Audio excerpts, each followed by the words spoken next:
energizing your soul through the inspired Word of God. This is your daily devotional reading.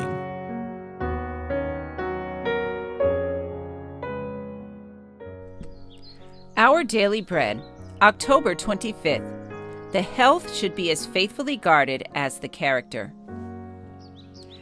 Have thine own way, Lord. Have thine own way. Wounded and weary, help me, I pray. Power, all power,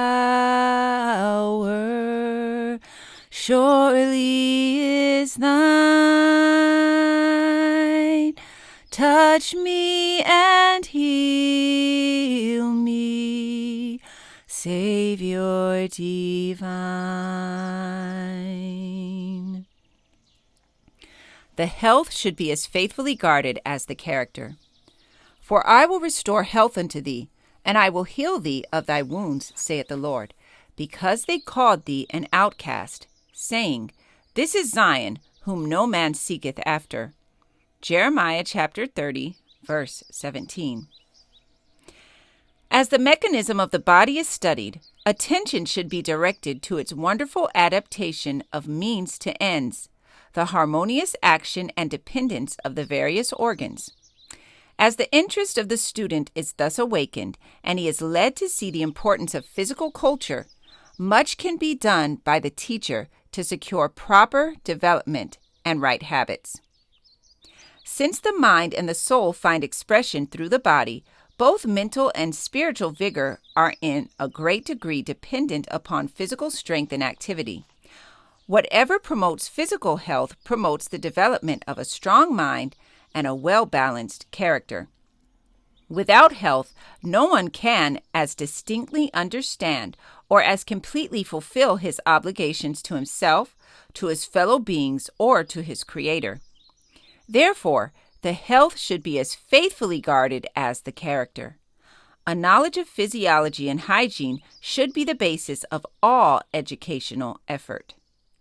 Many are unwilling to put forth the needed effort to obtain a knowledge of the laws of life and the simple means to be employed for the restoration of health.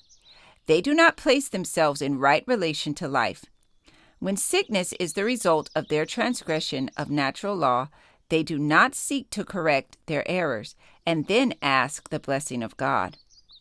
We should educate ourselves not only to live in harmony with the laws of health, but to teach others the better way. Many, even of those who profess to believe the special truths for this time, are lamentably ignorant with regard to health and temperance. They need to be educated line upon line, precept upon precept.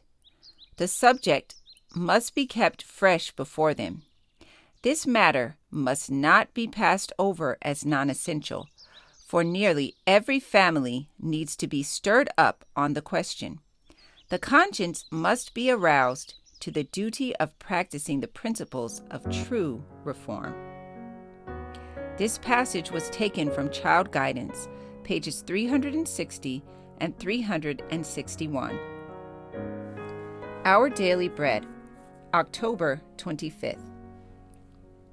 I encourage you to be ye doers of the word and not hearers only. Thank you for listening, and be sure to join us tomorrow for your daily devotional reading.